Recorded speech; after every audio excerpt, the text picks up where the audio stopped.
የብርሃን ጨለማ ጸሐፊና አቅራቢ ቤተሰብ ሁለገብ ቲዩብ ክፍል 6። ድንገትም ስቀርብ ወለል ላይ ተኝታለች። ቀና ስትልም በአንድ ጎን ፊቷ ጥላሸት መስሏል። ቀይ ናት። ድንገትም የመታ ጥፊ ይመስለኛል እንደዚህ የሆነችው። በቃ በአንድ ጊዜ እንደመበለዙ በጣም አስደነገጠኝ። ድንገትም ደርቄ ቆምኩኝ።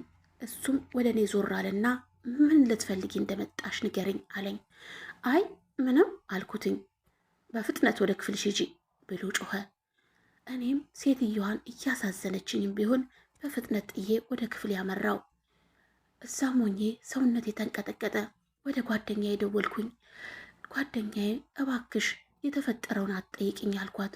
ምን እንደተፈጠረ ጠይቀችኝ። ያለውን ነገር ነገርኳት። አመሉ እንደተነሳበት እና ሴትዮዋም እንዴት እንደምታሳዝናት ነገረችኝ። ግራ ገባኝ። ግን አደራ ተጠንቀቂ፣ በፍጹም ድጋሜ እንደዚህ አይነት ስህተት እንዳሰሪ፣ አይደለም በዚህ አጋጣሚ እንደዚህ ተገኝተሽ፣ እንዲሁም ሰውየው በሰራተኛ ላይ ያለው ነገር በጣም መጥፎ ነው አለችኝ። እኔም አሳዝናኝ እኮ ነው አልኳትኝ። አይ እሷ ለምደዋለች፣ ህይወቷንም እንደዚህ ነው የምትኖረው አለችኝ። በሺ ጓደኛዬ ከመሸ ደወልኩ። በጣም ይቅርታ ስለጨነቀኝ ነው አልኳት። አረ በፍጹም እኔ አልተኛውም አለችኝ። ሰላምታም ከተለዋወጥን በኋላ ተሰነባበትን። የዛን ቀን ማታ እንቅልፍ አይበለው የተኛሁትኝ። በጣም ጨነቀኝ። ወዲህ ብንቆራጠጥ ወዲያ ብንቆራጠጥ እንቅልፍ አልወስዳለኝ። በቃ ምን ልበላችሁ፣ አይነጋ የላይ ነጋ። በጠዋትም ወደ ክላስ ልሄድም አሰብኩኝ፣ ግን ሁሉም ተኝተዋል። ኪችን ያለውን ነገር አስተካክዬ የተለመደ ስራዬን እየሰራው ሳለ ድንገት ከፎቅ መጣች። እሷም ሳያት እንባዋ ቀደመ። አይዞሽ ህይወት እንደዚህ ነው፣ ነገር ግን ምን ማድረግ ትችያለሽ አልኳትኝ። አዎ ለልጆቼ ስል ነው እንጂ ባሌ በጣም ክፉ ነው፣ ግን ምን ማድረግ እችላለሁ? ወደ ቤተሰብ ያልሄድ አልችልም። ቤተሰቦች አዝነውብኛል፣ ዳግም ፊቴን ለማየት አይፈልጉም አለችኝ። አይዞሽ በቃ አልኳትኝ።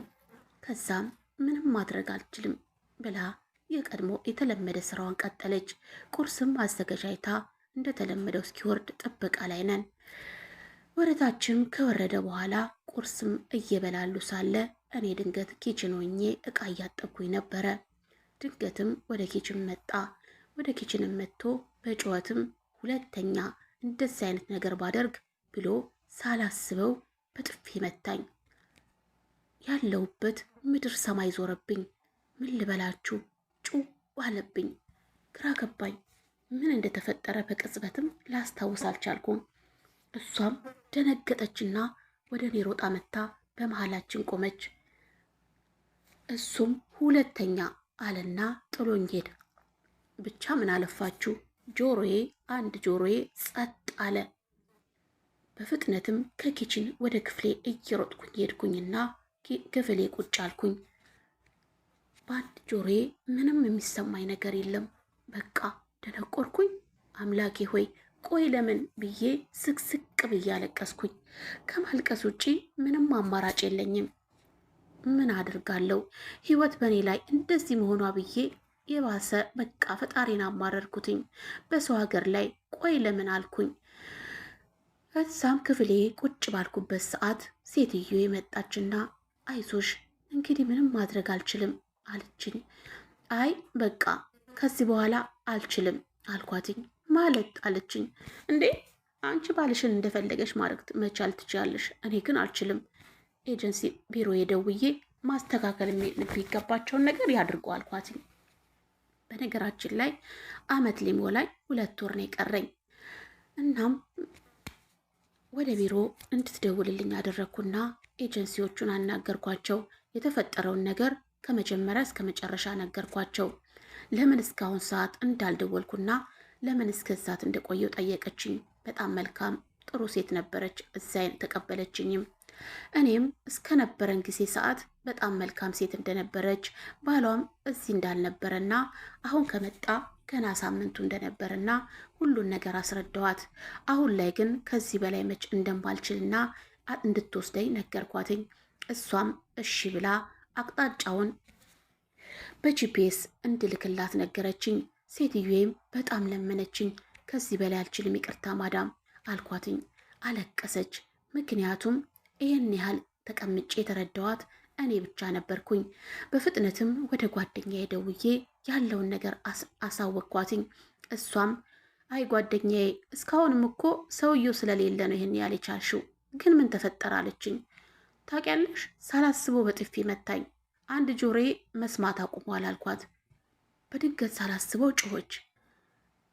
እንዴ ጓደኛዬ ተረጋጊ፣ በቃ ምን ማድረግ እችላለሁ? ህይወት በእኔ ላይ እንደሆነ አንዴ ጨልማለች አልኳትና አለቀስኩኝ። እሷም ከማዳሟ ጋር በፍጥነት እንደምትመጣ ነገረችኝ። በነገራችን ላይ ማዳሟ እኔ ምን ልበላችሁ በጣም ምርጥ ሴት ናት። ያው የእኔም ጥሩ ሴት ነበረች። ሆኖም ግን ሰውየው ከፋብኝ እንጂ። ከሴትየዋ ጋር በፍጥነት መጡ። ሴትየዋ ያለውን ነገር ስትሰማ ጮኸችበት። እንዴት እንደዚህ ታደርጋለህ? የሰው ልጅ እንዴት እንደዚህ ታደርጋለህ? ብላ ተቆጣችው። መልስም አልሰጣትም። ተነስቶ መኪናውን አስነስቶ ሄደ። የእኔ መኖርና ለመኖር ለሱ ቁቡም አይደለም። ምክንያቱም ሴት ሚስት ትሁን ገረድ ትሁን እዛ ቤት የሚታወቅ ነገር የለም። በነገራችን ላይ በአረብ ሀገራት እንደዚህ አይነት ህይወት ይኖራል ብዬ አስቤም ገምቼም አላቅም። ምክንያቱም አረብ ሀገር ሲባል ሚስቶቻቸውን ይወዳሉ፣ እንደዚህ ነበር የምሰማው። ይሄ ግን እንደዚህ ክፉ መሆኑ በጣም ግራ ገረመኝ። እህቱም በቃ አይዞሽ ብላ ከአጽናናችን በኋላ የተወሰነ ብር በእጅ የሰጠችኝ። አመሰግናለሁ ብዬ ተቀበልኳት። ሴትዮ ጋም የ3 ወር ደሞዝ ስለነበረኝ አስባ እሷም ሰጠችኝ። በነገራችን ላይ ብር ጨምራ ነበር የሰጠችኝ። በቃ ተላቅሰን ተለያየን። ኤጀንሲዋም ባለውበት መታ ወሰደችኝ። ከወሰደችኝም በኋላ ቢሮ ለ1 ሳምንት ከተቀመጥኩ በኋላ ሌላ ስራ አገኘውኝና ወደዛ መራው። እዛም ከሄድኩኝ በኋላ ህይወት ቀጠለች። የሄድኩበት ሴት ቤትም አሮጊት እከታተል ስለነበረና አሮጊቷም ትንሽ ብታስቸግርም ሆኖም ግን የተሰጠኝ እጣ ፈንታ ስለሆነ ህይወቴን ቀጠልኩኝ። ማንሳት፣ ማስተኛት፣ እሷን ብቻ ምን ልበላችሁ እንደ ህፃን ማገላበጥ በጣም ይከብዳል። ሆኖም ግን ምንም ማድረግ አልቻልኩም። እዛ ቤትም 3 ወራትን ካስቆጠርኩኝ በኋላ ልጆቿ ከአሜሪካን መጡ። በነገራችን ላይ ልጆቿ አሜሪካ ናቸው። እሷ ሴትዮዋ ብቻ ነው እዚህ የምትኖረው።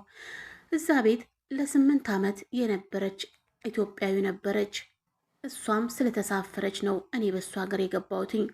ሴትዮዋ ትንሽ ብታስቸግርም ምንም ስራ አይበዛብኝም፣ ጥሩ ነው ብዬ በአንድ ጎንም ፈጣሪን አመሰገንኩኝ። ከዛም ልጆቿ ከአሜሪካን ስለመጡ በቃ ሴትዮዋ ደስተኛ ሆነች። እነሱ የተወሰነም ያንከባክቧት ጀመረ። እኔም ትንሽ እረፍት አገኘሁኝ። እንዲያ እያልን እኔም ጊዜና ሰዓቴን እየገፋው መጣው። እዛ ቤትም ምን አለፋችሁ 3ኛ ዓመቴን አስቆጠርኩኝ። ብቻ በጣም ደስተኛ ነኝ። በአንዱ ቢከፋ በአንዱ ደግሞ ፈጣሪ አይጥልም አይደል የሚባለው። እንግዲህ ህይወት እንደዚህ ናት እና ምላችኋለሁ። እዛ ቤት 3 ዓመት ካስቆጠርኩኝ በኋላ ለመሄድ አሰብኩኝ። ሆኖም ግን ልጆቿ እባክሽ ትንሽ ጊዜ ቆይ አሉኝ። ምክንያቱም እናታቸው ብቻዋን ናት። እነሱ በህይወት ምክንያት ወደ አሜሪካን ከሄዱ ሰንበትበት ብለዋል። እናም ሌላ በአቅራቢያው ሰው የለም፣ ቤተሰብም ማለት ነው። እንግዲህ ምን ማድረግ እችላለሁ ብዬ ለ2 ዓመት ኮንትራት አራዘምኩኝ። ምን አለፋችሁ 5ኛ ዓመቴ ልይዝ አይደለም። እንግዲህ ቤተሰብም እዛ ያለውን ነገር እያስተካከሉልኝ ነው። በነገራችን ላይ እኔም ጓደኛዬ አንድ የጓደኛዋን ጓደኛ አስተዋውቃኝ ስለነበረ ያለኝ ጊዜ ከሱ ጋር ጥሩ ሁኔታ እናሳልፋለን፣ እናወራለን። ስለ ነገ ህይወትም ብዙ ነገር ያወራኛል። እኔ ግን ትላንትና የሰበረው ማንነቴ፣ ትላንትና የጠቆረው ማንነቴ ዛሬ ላይ ምን ይመጣ ይሆን፣ የትላንቱስ ይደገም ይሆን የሚል ስጋት ስለነበረኝ ህይወት መጀመር አልፈለግኩም። እሱ ግን ትላንት አልፏል። ትላንት ጥሎ ይሄድ እንጂ የዛሬ ጠባሳ ሊሆን አይገባም። ነገ ደግሞ ሌላ ቀን ነው፣ ደስተኛ መሆን አለብሽ ይለኝ ጀመረ። አይ አንተ የመጀመሪያ ፍቅሬም ለሱ ብዬ ቤተሰቤን ጥዬ ሃይማኖቴን አክስሬ አርክሼ ከሱ ጋር የኮልበለልኩት ፍቅሬ በባዶ ቤት እንኳን ጥሎኝ ጠፍቷል። አሁን አንተ በአካልም ማላቅህ ምን ያህል ጥሩ ትሆንልኛለህ ብዬ አስባለሁ ብዬ እለዋለሁ። ምንጊዜም ታውቂያለሽ እኔ ሁልጊዜም ቢሆን ጠብቅሻለሁ። ጓደኛሽ በጣም መልካም ጥሩ ልጅ ናት። የገጠማትም ጥሩ ጓደኛዬ ነው። ታውቂያለሽ፣ አሁን በቀጣይ ዓመት ገብተው ሊጋቡ ነው አለኝ። እኔም አዎ መታደል ነው አልኩትኝ። በቃ አሁን ላይ ምንም አታስቢ፣ ነገ ሌላ ቀን ነው፣ ዝም ብለን ማውራት እንችላለን አለኝ። ሆኖም ግን ሳይታክት በየቀኑ ያወራኛል። እኔም አወራዋለሁ ጊዜ ሰጥቼ። እናም እንዲያ እንዲህ እየተባለ 5ኛ ዓመቴን ጨርሼ ወደ ኢትዮጵያ ልገባ ወስኛለሁ።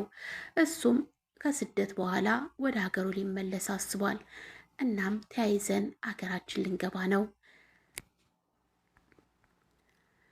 ሰላም ጤና ይስጥልን ውድና የተከበራችሁ የቤተሰብ ሁለገብ ዩቲዩብ ተከታታዮች በያላችሁበት ሰላማችሁ ብስት ይበል። ለቻናሌ አዲስ የሆናችሁ ላይክ፣ ኮመንት፣ ሰብስክራይብ ማድረጋችሁን እንዳትዘነጉ። ቤተሰብ የሆናችሁ ደግሞ ሼር፣ ላይክ እያደረጋችሁ የተለመደ አስተያየታችሁን በኮመንት ላይ ያስቀምጡልኝ። የእናንተ አስተያየት ለእኔ ብርታት ነውና። እንግዲህ እንደተከታተላችሁት ይህንን ይመስል ነበር። በቀጣይ ክፍል እስከምንገናኝ ባላችሁበት ፈጣሪ ጠብቃችሁ ኢትዮጵያ ሀገራችን ሰላም ያርግልን። አሜን።